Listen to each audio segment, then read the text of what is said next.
going on, guys? Welcome back to the Rantin Review Pro Wrestling. It's been a minute, but the camera is back, everything is back, and we have a lot to talk about because while I've been away, there's been a lot of crazy stuff going on in the world of pro wrestling and sports entertainment. We're going to start today talking about this past week in All Elite Wrestling.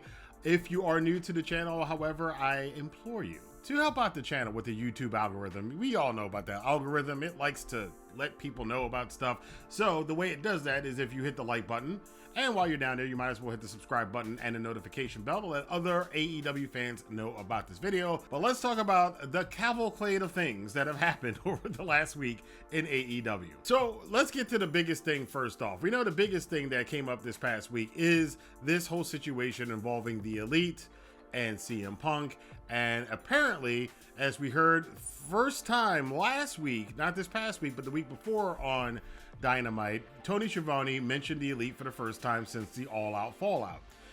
That was followed up this week by a weird video package where the, as I used the term dusted, the Thanos snap apparently happened to the Elite, and they went over some of the historical moments of the Elite in AEW, and even dusted the E out of it. You know, we know Kenny Omega has used this before. And I think it was the 2018 match against Okada, which was the same year that I believe Infinity War came out, and he had this whole kind of thing with him and Kota Ibushi, you know, having the same conversation that Thanos had with Gamora about what did it cost? Everything, you know. So that's not that's par for the course for the Elite storytelling. Apparently the Elite are coming back. Now, all of the dirt sheets have reported, and this seems to be pretty much across the board. There doesn't seem to be a lot of conflict about this, that the Elite are going to be rejoining AEW, which most likely means CM Punk will not be rejoining AEW, although that is not official yet. It has also been reported that the Bucks and Omega were backstage at AEW Dynamite this past week, which they haven't been at the shows for a while because obviously they were suspended.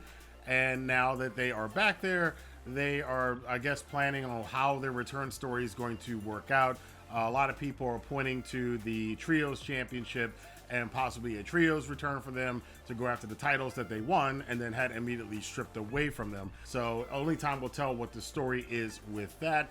This also goes into a story that I'm going to be talking about later on this week, where next weekend, Kenny Omega in particular, his return to AEW and possibly this whole thing being done with CM Punk might mean it might come just in time for next weekend's big match for Will Ospreay, who will be defending the IWGP US Championship in New Japan Pro Wrestling against Tetsuya Naito, which should be an amazing match on a really big show with a lot to talk about on that show. We'll get to that in my New Japan review later on. Those of us who've been watching New Japan for a while, we know the history of this match, why this match is going to happen at Wrestle Kingdom, why this match is happening in New Japan, and fully expect kind of a reversal of what we saw several years ago when Kenny Omega was at a New Japan show defending the very same championship, and then, as we all remember, the historic appearance of Chris Jericho at that show.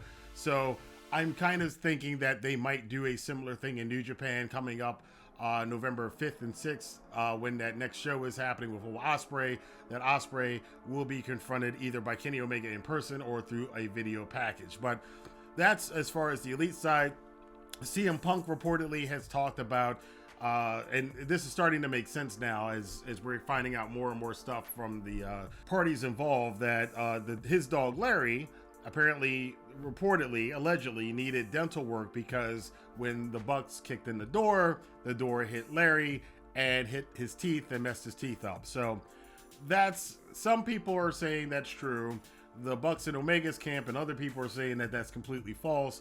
For me, that kind of fills in the last piece of the picture about this whole thing, why all this stuff happened, why there were reports that Omega was trying to take care of the dog, like why was he doing that? You can kind of imagine, again, none of this is true and none of this is confirmed, but from piecing this together, it kind of sounds like the Bucks went to the dressing room, they forced the door open, they kicked the door open, pushed the door open, whatever it was. Larry the dog was behind the door and probably got hit by the door, probably yelped.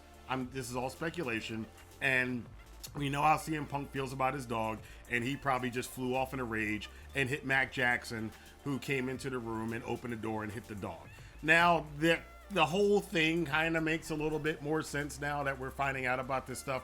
But again, that's me just taking what has been reported and what has been rumored and what has been confirmed and kind of mashing it together to try to get a better picture of what happened after All Out. But as of right now, the rumors are still going around that CM Punk is probably going to take a buyout. Remember, he does have an injury that's supposed to keep him out anywhere from 4 to 6 months anyway. So whether or not he's returning to All Elite Wrestling, whether or not they're going to wait to see if he feels better about coming back to the company, and that he can come back to the company in 6 months, that's up in the air right now. He's got a multi-year, highly expensive contract that Tony Khan, reported, might be trying to buy out. So we're going to see what continues with this ongoing saga of CM Punk and the Elite, and whether or not he's coming back to AEW, winner, the Elite coming back to AEW, and can we put this whole mess behind us? As far as the stuff that's actually on the show, though, this past week, we had a really good Dynamite, and we had an actually pretty good Rampage. Dynamite really pushed a lot of stories. They were going very hard on moving a lot of things forward. Of course, we're heading towards the next pay-per-view, Full Gear, in the middle of November, so we're starting to see that take shape. Of course, MJF will be taking on the AEW World Heavyweight Champion Jon Moxley in the main event. That kind of went awry when MJF, who had a very entertaining promo with Renee Paquette during the show, he had instructed the Firm not to touch Jon Moxley. He wants to be, because of the whole thing with William Regal, which this all the storyline is all tying together now. The whole thing with William Regal a couple weeks ago, MJF wants to win it fair and square and prove that he could do it. He doesn't want the Firm to touch Jon Moxley. The Firm have their own plans. They went out and attacked Jon Moxley after his match against Penta. MJF comes out. We've seen him do this before. Should I do a run-in? Should I not? Am I a face? Am I a heel? He eventually does sprint to the ring, pushes the Firm off of Moxley and says, hey, I told you guys not to do that. And I said, if you do it again, you're fired. So he fired the Firm, but they didn't take to it too kindly. The Firm goes out of their way then to beat the living tar out of MJF as well. And they get him outside the ring. Morrissey power bombs, or I think either power bomb or choke slam MJF through the table outside of the ring, which means MJF will not be here in my hometown of Baltimore for Dynamite this coming Wednesday, because they're going to be selling the injury on that. But Moxley on Rampage decided he had enough of the Firm, and he will be taking on Lee Moriarty next week on AEW television. We also still have this stuff going on with Saraya and Britt Baker. They're going to have a sit-down conference because they keep getting in these interviews from Renee Paquette and just bickering back and forth. So Renee's like, never mind, we're going to have a sit-down. The World Tag Team Championship scene, that's been rather interesting. FTR keeps trying to throw their hats into the ring.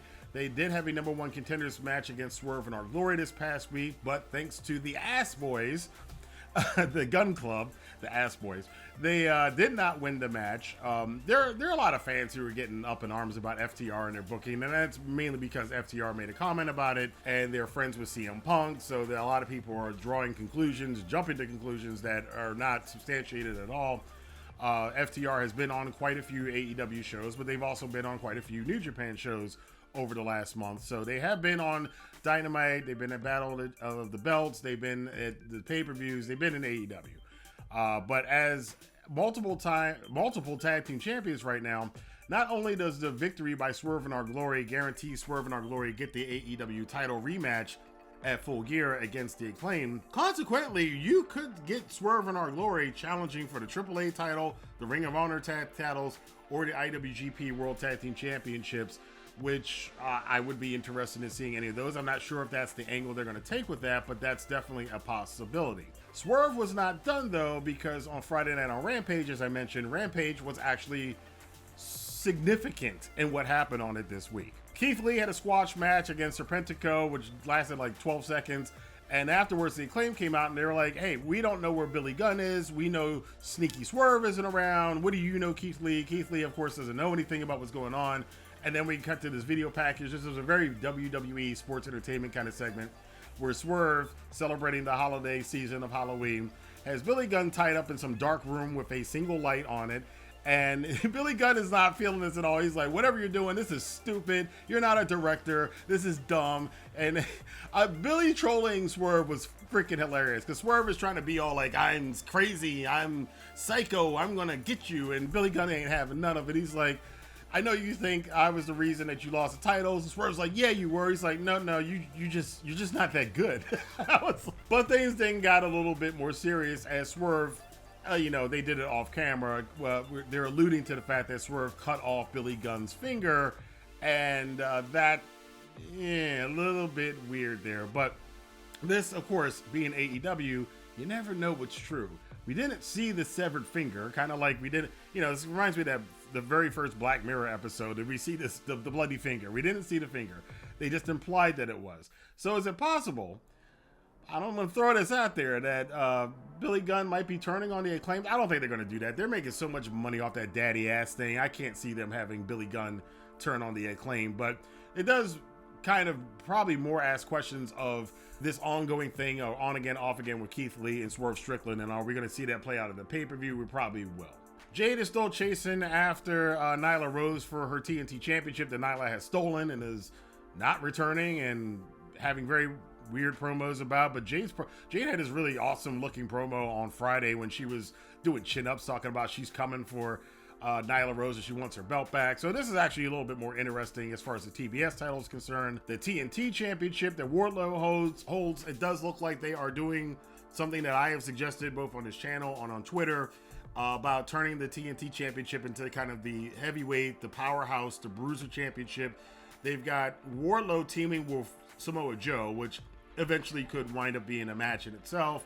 We also had Wardlow against Morrissey. We've also had Wardlow on having this kind of rivalry with Brian Cage and his group. And now, apparently, Powerhouse Hobbs has thrown his hat into the ring to go for the TNT Championship. So this is turning into a Power Guy Championship, which I think, that's kind of a good thing for AEW to kind of flip the way WWE does it, where the WWE has always been the world titles for the big guys and the workhorse title is the Intercontinental Championship, where here in AEW, the World Heavyweight Championship is a workhorse title.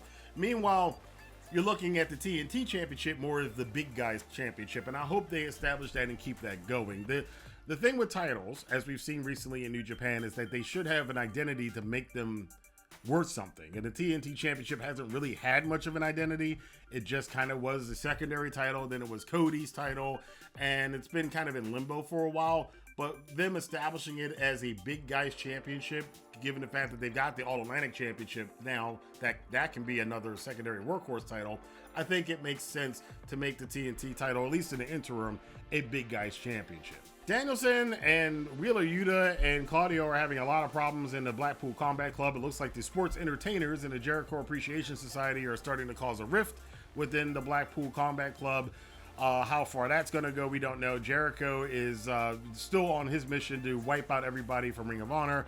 He will be defending his Ring of Honor Championship this coming Wednesday on Dynamite against somebody from Ring of Honor's past.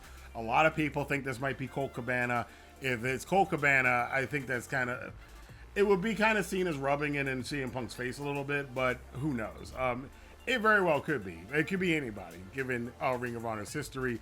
So we're going to see that this week. And the last crazy thing that they announced is that Mike Tyson is going to be returning to AEW, not for Dynamite, but for AEW Rampage next Friday, which will also be live once again. So it does look like AEW is trying to, what Tony Khan said, try to put a little bit more life into Rampage and making it a show that you have to see as a companion to Dynamite instead of the way it's felt for the last 6 months, which is Rampage, honestly, has felt like just a televised version of the AEW Dark, that's kind of true, but we'll see where all of this goes. There's tons of stuff coming up for AEW next week. I'm actually kind of excited to see where they're going with this stuff. It does kind of feel like they've gotten a little bit of the momentum back that they lost over the summer with, the lackluster build to Forbidden Door and the lackluster fallout after All Out, where they kind of had to reshuffle and figure out what they were going to do because of what happened with the Elite and with CM Punk. But I want to know what you guys think about these stories. Let your voice be heard in the comment box below. And until next time, I will see you guys here as we continue to talk about the world of pro wrestling and sports entertainment. I will have another video up where I'll be comparing 2022-2023 AEW with 1997 WWF. Is it a weird comparison, or is there more similar with those two eras from those two companies than may appear on the surface? We'll talk about that in other videos on this channel. Until then, I'll see you guys later. Have a good day.